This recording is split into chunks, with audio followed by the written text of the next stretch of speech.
말씀 보도록 합시다. 오늘 우리에게 주신 하나님 말씀은 출애굽기 20장 14절 말씀입니다. 출애굽기 20장 14절 말씀. 우리 한 절 말씀 보도록 합시다.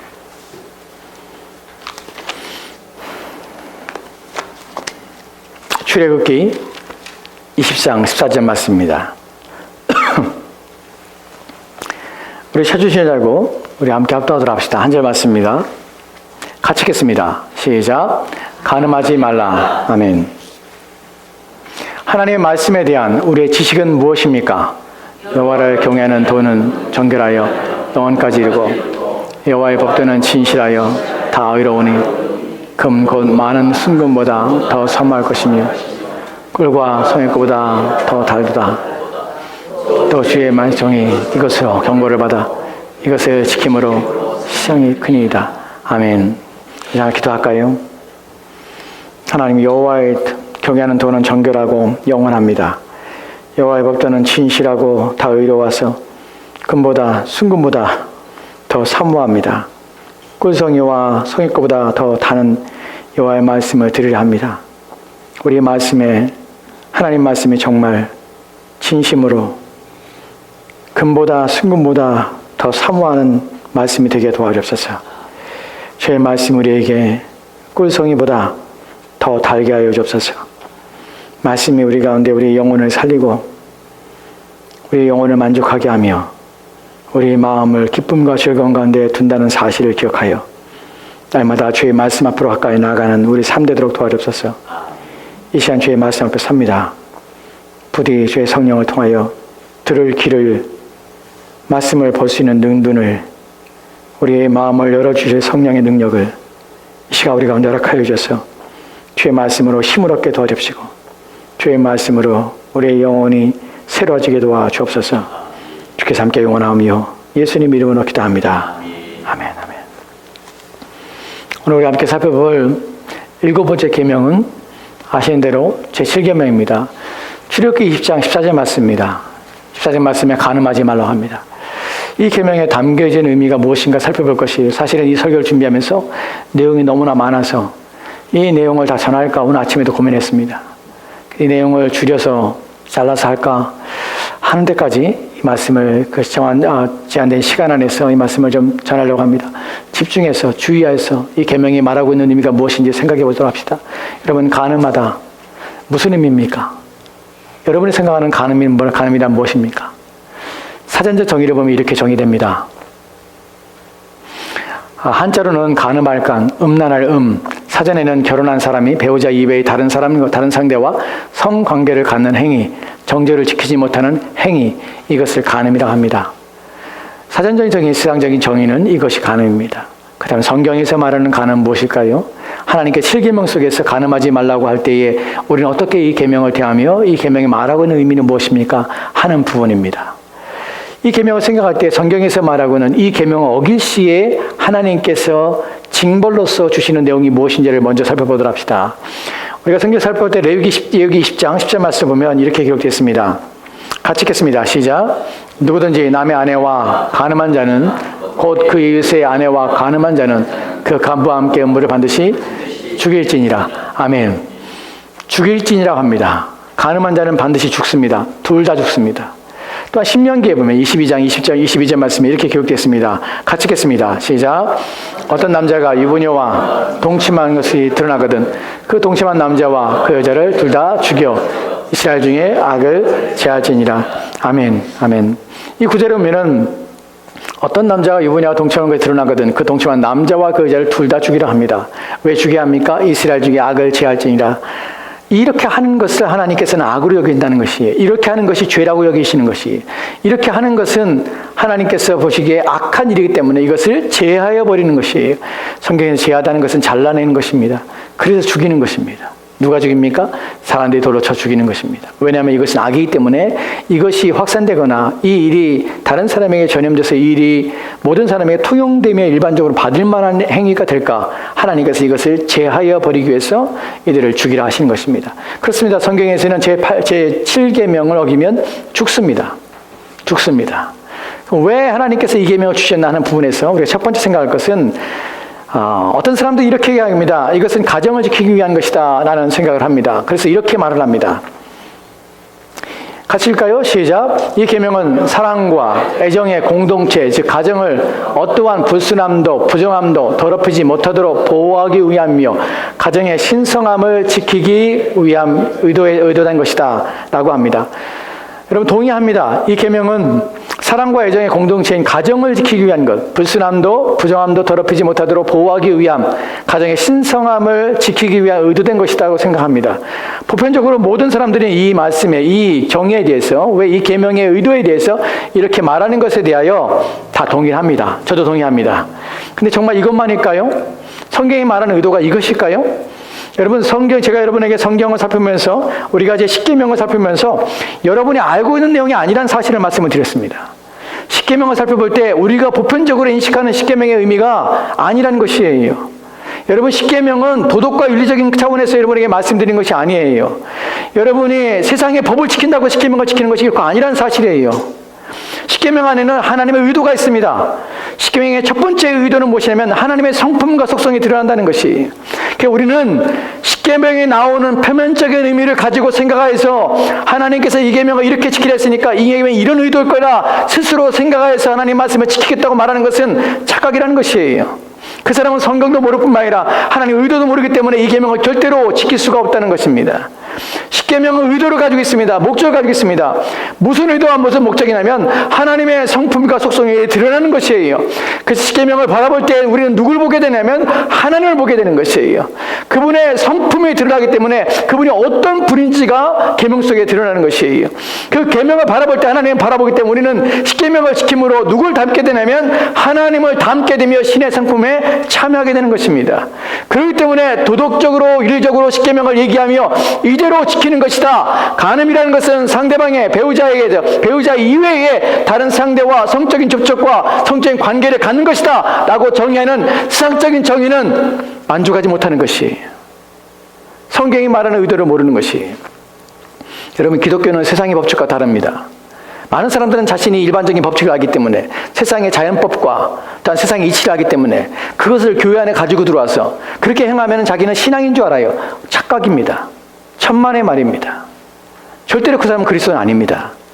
그리스도인이라는 것은 윤리적으로 도덕적으로 완전한 사람이 아니에요. 세상 법칙을 따르며 세상 이치를 내가 순종한다고 해서 내가 그리스도인이 되는 것이 아니에요.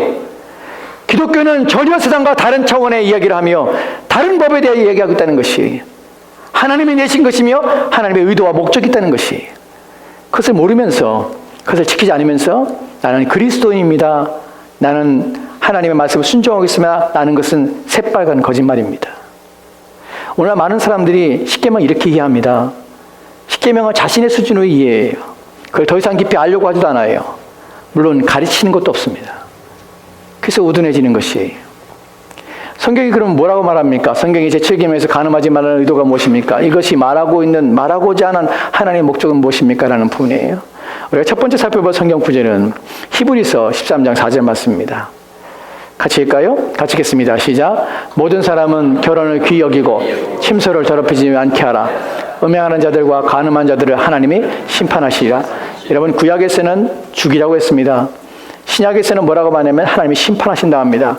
여러분 본문에서 하나님이 심판하신다는 것은 지옥에 보낸다는 것이, 왜 하나님께서는 침소를 더럽히지 않게 하라, 음행하는 자들과 간음한 자들에서 하나님께서 왜 지옥에 보낸다고 하십니까? 왜 그렇습니까? 이것이 어떤 큰 죄이기 때문에 그렇습니까? 이것이 무엇을 의미하기 때문에 그렇습니까? 여기서 우리가 중요하게 봐야 될 것이 뭐냐면 모든 사람은 결혼을 귀히 여기라는 것이에요. 결혼을 귀히 여기라. 왜 귀히 여깁니까? 왜 성경은 결혼을 귀히 여기라 합니까? 어떤 사람들은 이렇게 말을 합니다. 이렇게 말해서 결혼을 귀히 여기라는 의미가 이런 의미라고 생각합니다. 같이 읽을까요? 같이 읽읍시다. 시작. 결혼은 인간으로 하여금 방종하여 짐승과 같이 되지 않도록 하기 위하여 성적 불결함의 죄에 대한 구제책으로 신적으로 제정된 것이다.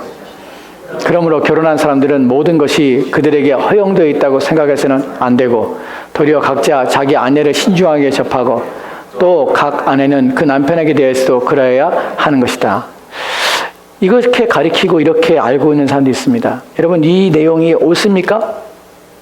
동의하십니까? 이 내용이 성경이 말하는 결혼에 대한 제도의 의미입니까? 사람들은 결혼이 무엇인지 모르기 때문에 이렇게 말하는 것이 옳다고 얘기해요. 이렇게 교회에서 가르치는데도 아멘해요. 제정신이 아닌 거예요.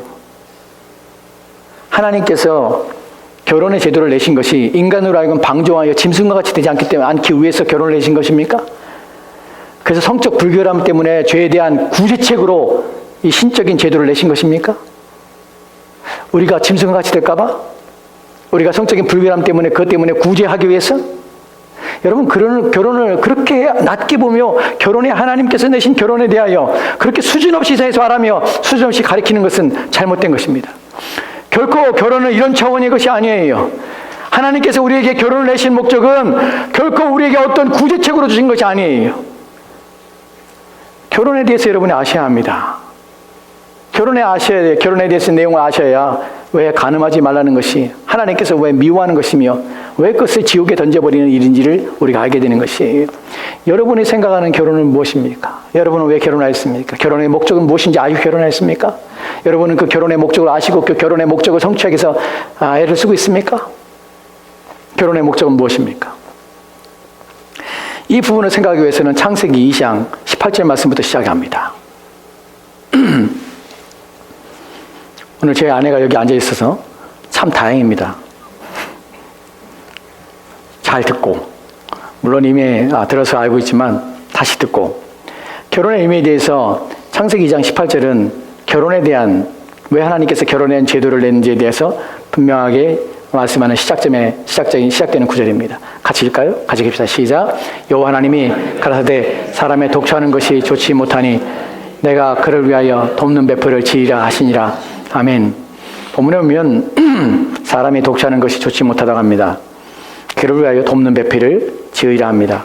돕는 배필이라는 것은 조력자예요.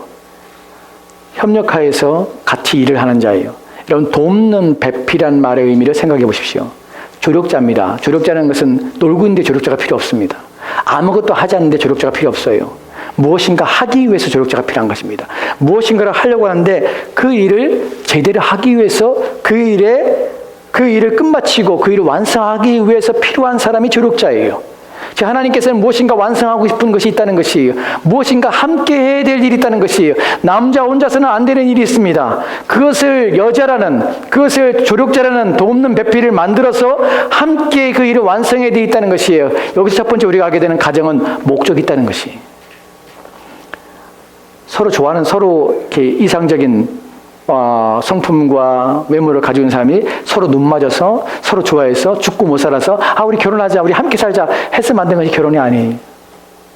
결혼은 의도와 목적을 가지고 있습니다. 그럼 그 의도와 목적이 무엇이냐는 것이죠. 사람들은 그 의도와 목적을 우리가 앞에서 살펴봤는 것처럼 어떻게 해요? 서로 가운데 어떤 성적인 불결함을 구제책으로, 또 우리가 짐승과 같이 되지 않기 위해서 결혼으로, 그것이 목적입니까? 우리가 그렇게 하찮은 존재인 줄 아세요? 하나님 우리를 만들었을 때 그렇게 하찮은 존재로 우리를 만드신 줄 아세요? 결혼한 제도는 타락하기 이전에 먼저 지어진 것입니다. 결혼이라는 제도는 우리가 범죄에서 타락해서 우리가 이성 없는 짐승처럼 사는 존재로서 결혼 제도가 그때 완성된 것이 아니라 우리가 죄를 짓지 않을 때에, 죄를 지을 수 있는 가능성이 있었지만 죄를 짓지 않을 수 있는 능력이 있는 아담이 범죄하기 전에 주어진 것이 결혼 제도입니다. 그때 우리는 짐승과 이성에 대한 문제로 결혼의 제도를 만들었다고 우리는 생각하면 절대로 안 되는 것이, 결혼은 다른 목적이 있는 것이, 여기서 말하는 사람이 독초하는 것을 생각해 봅시다. 사람들이 이 구절을 잘못 해석합니다. 사람이 독초하는 것이 혼자 있는 것이 외롭고 혼자 있는 것이 슬프고 혼자 있는 것이 안 되어 보이고 라고 해서 결혼의 제도를 만들었다고 생각합니다. 아담이 혼자 있으면 얼마나 쓸쓸할까. 그렇기 때문에 누군가 말상대가 필요하고 누군가 함께 즐거움과 함께 나눌 수 있는 동료가 필요하고, 그래서 하나님께서는 결혼의 제도를 통해서 이런 쓸쓸함을, 인간의 외로움을 해결하기 위해 수단으로 주셨다고 생각합니다. 여러분, 착각이에요. 본문은 그렇게 말하는 것이 아니에요. 누가 이것이 좋아 보이지 않은 것이에요. 아담이 좋아 보이는 것이 아니에요. 아담이 혼자 있는 것이 쓸쓸한 것이 아니에요. 누굽니까? 여호와 하나님이 가라사대 사람이 독초하는 것이 좋지 못하느니, 하나님이 보시기에 좋지 않았다는 것이, 여기서 문제가 달라지는 것이. 결혼은 사람이 외로워서 스스로 누군가가 필요해서 나에게 필요하를 도와주세요 라고 말하는 것이 아니에요. 하나님이 볼 때에 남자가 혼자 있는 것이 무엇인가 목적을 못 이루는 상태이기 때문에 좋아 보이지 않았다는 것이에요. 본문에서 좋다는 히브리어 단어가 토브라는 단어예요.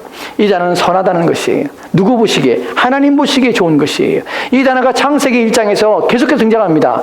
첫 번째 하나님의 첫날 하나님 창조하시고 보시기에 좋았다고 합니다. 두 번째 날 보시기에 좋았다고 합니다. 세 번째 날 보시기 좋았다 합니다. 네 번째 날 보시기 좋았다. 다섯 번째 날 보시기 좋았다. 여섯 번째 날 보시기 좋았다고 말합니다. 모든 것이 보시기 좋은 것이에요. 보시기 좋다는 것은 모든 것이 하나님의 뜻에 부합하며 하나님이 만들고자 하나님 이루고자 하는 그 기능에 부합한 것이에요. 즉 하나님 보시기에 모든 것이 적합한 만든 목적과 의도에 부합하게 행동하며 부합한 일들을 하는 것이에요. 그런데 남자를 사람을 만드시고 난 데 보니까 남자 혼자 있는 것은 그 기능을 다 하지 못하고 있는 것이에요. 그래서 좋아 보이지 않은 것이에요. 하나님 편에서 좋아 보이지 않은 것이에요. 그래서 하나님께서 결정하십니다. 내가 그를 위하여 돕는 뱃불을 지으라. 여기서 우리가 원문을 좀 더 생각해보고 살펴보면 이 구절이 말하고 있는 내용이 좀 더 다르다는 사실을 알게 됩니다. 본문 배필을 아니요 그냥입니다. 돕는 배필을 지으시라 할 때 이 단어가 만들다라는 의미로 번역이 됩니다. 그러나 또 다른 의미로 이 단어가 의미를 가지고 있는데 이 단어가 임명하다라는 의미로 또 번역이 됩니다. 그래서 이 단어는 두 가지 의미를 가지고 있어요. 만들다, 임명하다. 생각해 보세요. 그를 위하여 내가 돕는 뱃불을 임명하리라. 이 말씀이 과연 그럴까? 이렇게 이 단어를 이렇게 번역해도 괜찮을까? 하는 부분을 생각해 보도록 합시다. 이 다음에 나오는 19절 말씀에 이렇게 기록되어 있는데 하나님께서 흙으로 들짐승과 공중의 새들을 지었습니다. 그리고 아담에게 이끌어왔어요. 아담에게 어떻게 이름을 짓나 하고 이끌어왔습니다. 아담 앞을 지나갈 때 죄송합니다. 아담에게 하나님의 짐승 하나를 보면서 이름을 줬습니다. 이 부분만 19절 말씀만 보면은 사람들이 생각할 때 하나님께서 아담에게 사람을 지으라는 명령하셨고 단순히 아담은 짐승들에게 이름을 지어주는 역할을 하고 있구나, 일을 하고 있구나라고 생각한다는 것이. 그런데 여러분이 생각할 것은 18절 말씀에 그를 돕는 배필을 임명하리라는 의미로 여러분이 이해하고 들으면 19절 말씀은 이상한 것이에요. 돕는 배필을 하나님께 누구에게 찾냐면 각종 짐승과 공중의 새들 가운데 아담의 돕는 배필을 찾고 있다는 것이에요. 어떻게 왜 그렇게 해석이 되냐면 20절 말씀 때문에 그래요. 20절 말씀 보도록 합시다.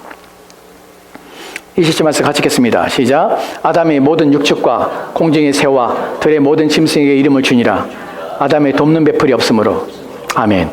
이 구절에 보면은 아담의 모든 육축과 공중의 새들에게 들의 모든 짐승에게 이름을 주었습니다. 그런데 아담이 돕는 배필이 없었어요.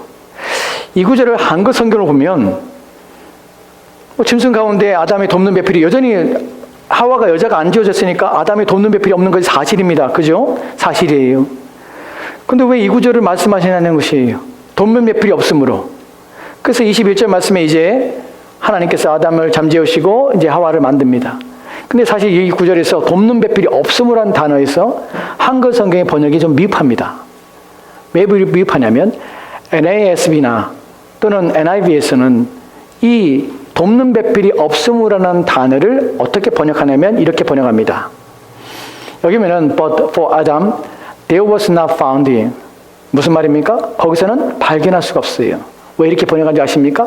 아까 돕는 배필이 없음으로, 아까 우리 18절에 돕는 배필이 없음이라는 그 단어가 마차라는 히브리어인데 이 단어가 무엇이냐면 찾다라는 뜻이에요. 찾았는데 없다는 것이에요. 그래서 이렇게 번역하는 것입니다. 발견하지 못한 것이에요. 누구를요? 아담의 돕는 배필을. 어디서요? 들짐승과 공중의 새 중에서 아담의 돕는 배필이 없었던 것이에요. 이해가 되십니까? 18절 말씀에 생각해 보십시오. 아담이 혼자 있는 것이 하나님 보시기에 좋지 않았어요. 그래서 하나님께서 아담의 돕는 배필을 지으시려고 했어요. 지으시라는 단어가 아니라 번역에 다르게 번역하면 임명하기로 했어요. 그래서 어떻게 해요? 19절 말씀에 들짐승을 불러왔어요. 공중의 새들을 불러왔어요. 아담이 이름을 지어줬어요. 하나씩 하나씩. 그래서 아담이 이름을 지어주면서 했는데 결과적으로는 거기서 아담은 자기의 돕는 배필을 발견하지 못한 것이에요. 이해가 되십니까? 즉, 우리가 언뜻 잘못 생각하면 여기서 아담이 혹시 여기서 돕는 배필을 했다면 짐승 중에 하나가 사람이 아니라, 여러분 또 하나는, 여러분 물고기는 왜 안 됐을까요? 물고기는 아담의 돕는 배필로 육지에 나와서 살 수 없으니까 뭐 여러 가지 생각할 수 있습니다.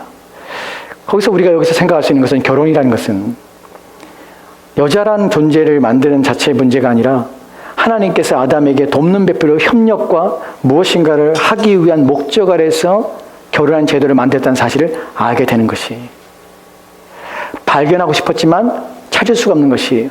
사실 우리의 개념에서는 남자는 여자라고 우리의 개념이 있지만 아담에게서는 여자의 개념이 없었습니다. 그에게는 무엇이든지 자기와 도와서 함께 무엇인가를 행하는 일들을 할 수 있는 자가 필요한 것이었어요. 그것이 짐승이건 공중의 새이건. 그런데 거기서 발견되지 않은 것이, 적합하지 않은 것이, 그래서 하나님께서 여자를 지으신 것이 적합하도록. 즉 이 여자는 의도적으로 아담에게 있어서는 발견하지 못해서 아담에게 하나님께서 그에게 적합한 어떤 것을 만들어주고 또한 함께 해서 무엇인가를 하게 하신 것이, 여기에서 우리가 생각할 수 있는 것은, 결혼한 제도는 그 적합함을 이루기 위해서 함께 무엇인가 적합하게 둘이서 함께 무엇인가를 만들어가며 세워가는 일에 있어서 적합한 자가 필요하며, 이 적합한 일들을 행하기 위해서 결혼의 제도를 만드셨다는 사실이에요. 그렇다면 여러분이 발견하게 된 것은 무엇이냐면, 그 적합함이 무엇이냐는 것이죠. 무엇을 하기 위해서라는 것이죠. 여기서 우리가 몇 가지 생각이 있는데, 첫 번째는 창세기 1장 27절 말씀에 이렇게 기록되어 있는데, 창세기 1장 27절 말씀에 하나님께서, 여호와께서 자기의 형상대로, 곧 하나님의 형상대로 남자와 여자를 만드시고 라고 말씀합니다. 생각해 보세요. 하나님이 자기 형상, 곧 하나님의 형상대로 남자와 여자를 만드셨어요. 그 구절에서 남자와 여자는 하나님의 형상입니다. 남자가 여자가 하나님의 형상이라는 것은 하나님과 같은 이미지를 가지며 하나님과 같은 어떤 기능들이 그 안에 적용한다는 것이에요. 하나님과 같이라는 표현 속에서 하나님은 복수입니다. 즉 하나님, 삼위 하나님께서 함께 교제하며 함께 사랑을 하며 함께 나누는 이 깊은 관계 속에서 하나님께 남자와 여자를 지으심으로 깊은 교제와 관계를 갖도록 하셨다는 것이, 이것이 하나님의 형상 속에서 남자와 여자, 즉 가정의 의미입니다. 가정은 무엇이 되냐면, 하나님이, 삼위 하나님께서 함께 교제하며 함께 사랑하며 함께 일치하며 한 몸을 이루고 있는 형태의 가장 작은 단위라는 사실이, 즉 우리는 가정에서 무엇을 이루어야 됩니까? 하나님의 깊은, 삼위 하나님의 깊은 교제와 나눔과 사랑이 우리 가정에 있어야 한다는 사실이, 그것이 하나님의 형상을 회복하는 가정의 모습입니다. 두 번째는, 단순히 우리끼리만 두 부부가 좋아서 서로 사랑하며 서로 교제하는 것이 아니에요. 하나님께서 주신 하나님의 형상대로 사람을 지으실 때 그들에게 주신 명령과 또한 그들에게 주신 목적에 대해서 하나님께서 말씀하시는 것을 봅니다. 모든 것을 다스리게 하자, 또 모든 것을 지배하게 하자. 이 말씀 속에서 우리가 하게 되는 것은, 인간은 무엇하는 존재냐면 하나님을 대신해서 이 땅의 모든 것들을 다스리며 통치하는 하나님의 대리자로서의 기능들을 하는 역할들을 인간이 부여받은 것입니다. 이것이 남자와 여자가 주어진 것들. 그래서 하나님이 아담을 지으시고 아담을 어디에 둡니까? 동산에 두셔서 동산의 땅을 하나님이 지으신 것들을 기경하게 합니다. 즉 관리하게 하며 그것을 돌보게 합니다. 이것은 남자와 여자가 함께 하는 것이, 남자와 여자 함께 한다는 것은 의미 속에서 무엇을 하면, 하나님의 목적과 하나님의 뜻을 이루어가는 일들에서 남자 혼자는 하나님 보시기에 좋지 않기 때문에 하나님께서는 여자를 돕는 조력자를 주어서 함께 하나님의 뜻을 이루며 하나님 앞에 주신 목적을 성취하는 일에 온 힘을 기울이도록 가정이라는 제도를 두셨다는 사실입니다. 즉 그래서 가정의 최고의 목적은 하나님의 영광입니다. 가정의 최고의 목적은 하나님의 뜻에 순종함입니다. 하나님의 뜻을 이루어가는 것이에요. 하나님 안에서의 깊은 삼위 하나님의 깊은 교제가 가정에서 이루어질 뿐만 아니라, 또한 하나님 안에서 우리에게 주신 하나님의 뜻을 부여잡고 그 뜻에 순종하며 그 뜻을 성취하는 일에 남자와 여자는 조력해야 되는 것이에요. 그래서 우리는 부부간에도 우리는 어떤 관계냐면, 우리는 서로 협력의 관계예요. 무엇에 대한 협력이냐, 잘 먹고 잘 사는 협력의 관계 아니라, 우리는 서로 가운데 하나님의 뜻을 어떻게 세워가느냐 일에 있어서 우리는 서로 협력해야 되는 것이에요. 서로의 믿음을 증식시키는 일에 우리 협력해야 되는 것이에요. 서로의 신앙을 세우는 일에 협력해야 되는 것이에요. 어디서 이루어지냐면 가정에서 이루어지는 것이에요. 가정에서 이런 일이 이루어지지 않아요. 남편은 남편대로, 아내는 아내대로 자기 마음대로 살아가요. 그리고 우리끼리 행복하면 돼. 세상에 물적인 풍요로움이 있고 만족함이 있으면 우리는 아무 문제 없고 자녀들 잘 자라고 하면 우리는 그것에 만족해. 그래서 그것이 우리의 가정의 목적이라 생각해요. 절대로 그렇지 않아요. 가정의 목적은 신앙의 목적입니다. 하나님을 섬기며 하나님 앞에 영광을 돌리는 것이 가정의 목적이에요. 우리가 사랑하는 것도 우리가 서로 존중하며 서로를 배려하는 것도 하나님의 뜻을 이루는 그 목적을 뜻을 성취하는 그 과정 속에서 우리는 행복을 느끼고 우리는 즐거움을 느끼고 또한 우리가 서로 순종한 말미암아서 서로를 배려한 말미암아서 아름다움을 우리가 나타내는 것입니다. 이것이 하나님께서 가정을 주신 목적이고 이유입니다. 우리의 가정들은 이래야 되는 것이에요. 그런데 간음이라는 것은 이것을 무너뜨리는 것이에요. 간음이라는 것은 하나님이 주신 이 기능을 완전히 망쳐버리는 것이에요. 그 가정을 온전한 가정으로 되어지 못하게 하는 것이기 때문에 하나님께서는 간음이 하나님의 뜻을 저버리며 하나님의 세우신 제도를 망쳐서 하나님의 목적을 이루지 못하는 것이기 때문에 하나님의 심판하시는 것입니다. 그 우리는 이 간음에 대해서 우리는 이것이 하나님께서 주시는 가정을 보호하기 위한 그 뜻을 목적을 성취하기 위한 수단임을 알고 우리는 간음이라는 그래서 우리는 우리 가정을 파괴하는 일들에 대하여 우리는 주의를 기울여야 하는 것입니다. 여기에 하나 더 있습니다. 중요한 점이 하나 있는데 연합이라는 문제가 이제 더 큰 문제로 우리 가운데 제시되고 있습니다. 왜 간음하지 말아야 할까? 신약성경은 이렇게 말하고 있습니다. 고린도전서 6장 18절 말씀 보도록 할까요? 같이 읽겠습니다. 시작. 행음을 피하라. 사람이 범하는 죄마다 몸 밖에 있거니와 음행하는 자는 자기 몸의 죄를 범하느니라. 아멘. 우리는 이미 구약 속에서 결혼의 제도에 대해 살펴봤습니다. 결혼의 제도 속에서 결혼은 하나님의 영광을 구하는 것이 남편은 아내를 믿음과 신앙으로 찾아서 격려하며 위로하는 존재이고 아내는 남편의 신앙과 믿음을 위해서 격려하며 위로하며 함께 기도하며 함께 하나님의 뜻을 받드는 하나님께 순종하여서 하나님의 나라가 가정 안에 이루어지도록 만드는 일에 온 힘을 기울이는 것이 남자와 여자의 역할입니다. 자녀들을 양육하는 것도 마찬가지입니다. 이제 우리가 살펴볼 것은 신약 속에서 간음을 왜 하지 말아야 되는가? 간음이 어떤 죄이기 때문에 이런 큰 문제가 일어난지에 대해서 또 다른 말씀입니다. 여기 보면 음행을 피하라. 사람마다 범죄하는 것이 자기 죄마다 몸 밖에 있거니와 음행은요 자기 몸의 죄를 진다고 합니다. 여러분 무슨 말인지 아십니까? 자기 몸의 죄를 져요. 다른 죄들은 몸 밖에서 행한다고 합니다.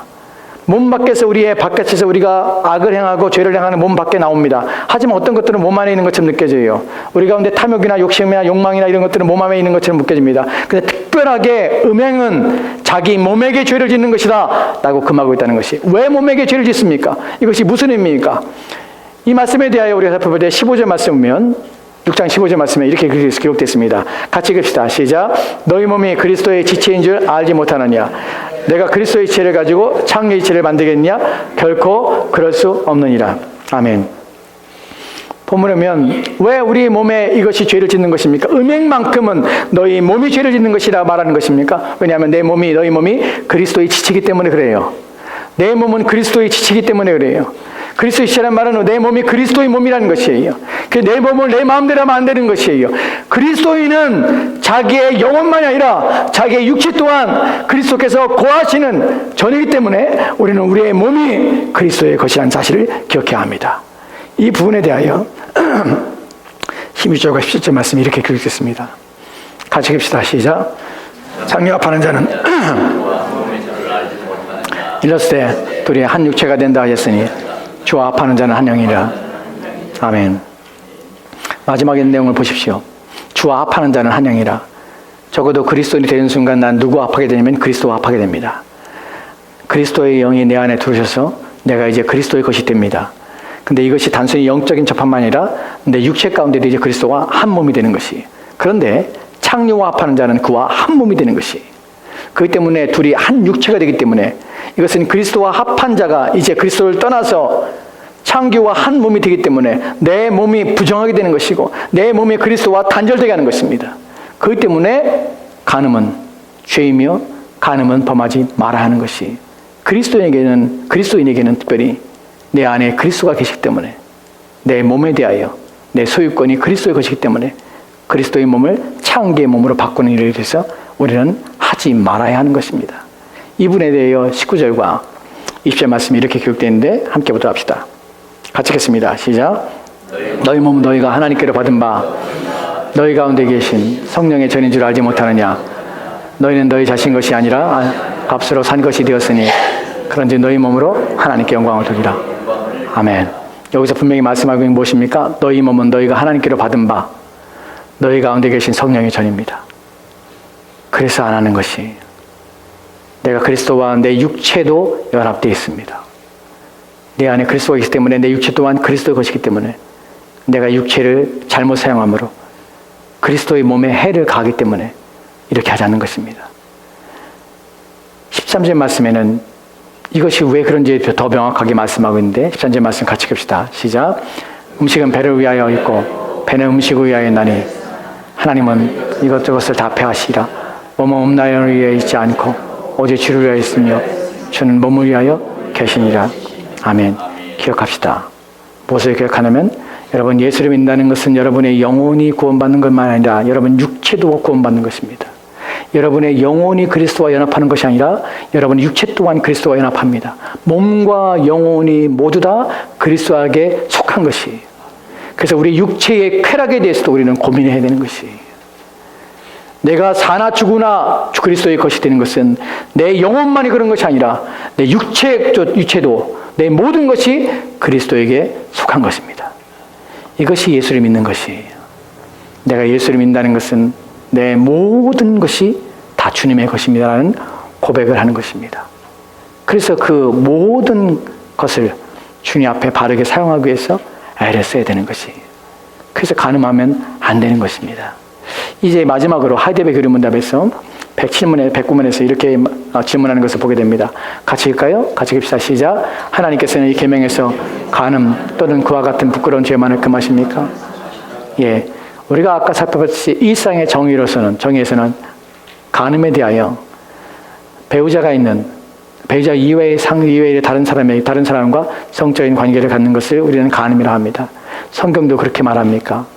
그러면 다른 것들은 괜찮습니까? 이 분에 대하여 답변입니다. 답변을 보면 같이 읽겠습니다. 시작.